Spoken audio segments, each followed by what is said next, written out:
չեք եկել, բայց որպես ձեր ազգային ժողովի նախագահի թեկնածությանը, չէ, կարող է լավ էլ պարզաբանել եք, բայց որպես ձեր թեկնածության համար քվեարկողանց, ես կուզենամ իմանալ, ինչ պետք է լինի Հայաստանի Հանրապետությունում, որ դուք պաշտոնը ստանձնելուց հետո որոշեք լքել ազգային ժողովը։ Կարաք երկու պատճառ ասեք։ Պատճառ համար 1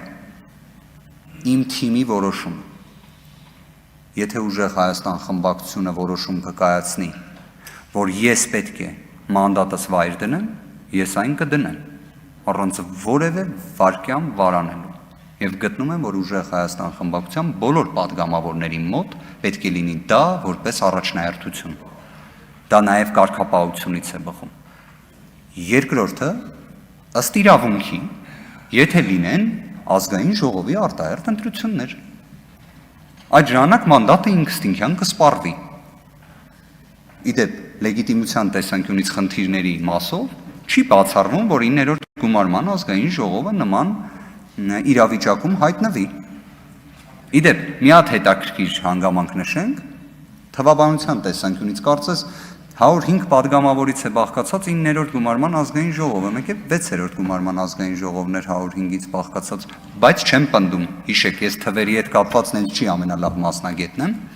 կարծես իրավիճակները նկարագրեցի, պարոն Գաբրելյան, ինձ գովալու տեսանկյունից, արդյոք դա սիրում եմ թե ոչ, քանի որ ես և դուք միմյանց ճանաչում ենք 2015, 16, 17 թվականներից անկեղծ կպատասխանեմ, եթե 10 տարի հետ գնանք, դիպուկ նկարագրեցիք ինձ։ 10 տարի առաջ ենք գնում, փոխվել ենք, առնվազն մի հետաքրքիր հանգամանք ասեմ, ես մինչև ազգային ժողովի 9-րդ գումարման նստաշրջանի, այսպես ասած, նիստերի մեկնարկը նայում էի 8-րդ գումարման ազգային ժողովի նիստերը, մազերը սև էին, կարծես իսկապես ավելի երիտասարդ էի, հիմա ոնց որ ոչ թե 5 տարի անց է, այլ 15։ Եվ ձեզ այն շատերը կարող են նաև հետևություններ անել, ինչի համար է տենց ստացվում։ Շատերը չեն ասի ինչի մի մասը ձեզանից, բայց ես գիտեմ դուք իմ հետ համակարծիք եք։ Ոչ բոլորս, մի մասը սպիտակել է, մի մասը ոչ, օրինակ պարոն Գաբրելյանը ակնհայտորեն չի սպիտակել, արձագանք։ Շատ լավ, երկու պատճառները հասկացանք, ֆիքսեցինք, ես հետագայում չեմ ուզի այդպես իրավիճակ լինի, բայց ինչևէ ֆիքսեցի։ Կներեք, լիազորությունների դադարեցումը կարող է լինի, սահմանադրությունն է նախատեսում։ Եթե օրինակ, չգիտեմ, պատգամավորին համատեղելի որևէ կարգավիճակ։ Չէ, ես մանդատը դնելն էի ասում, իսկ ուզում եմ հասկանալ, աշխատավարձը կստանաք, որովհետև բավական բարձր աշխատավարձ եք ստանալու ու տնտեսական ակտիվությունը, եթե սենց պահպանվի, ինձ թվում է բոլորին համատարած պետք է էլի բարձրանա, ուզում հասկանալ աշխատավարձը կստանաք, պարգևավճարը կստանաք, եթե ասեք ոչ, ինձ խնդրում եմ որպես իրավաբան ասեք,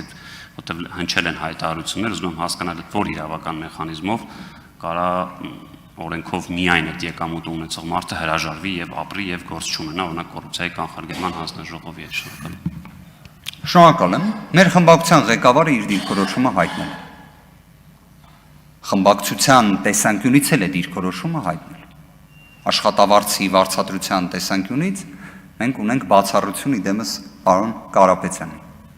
Միաժամանակ պարգևավճարների հետ կապված ունենք հստակ դիրքորոշում։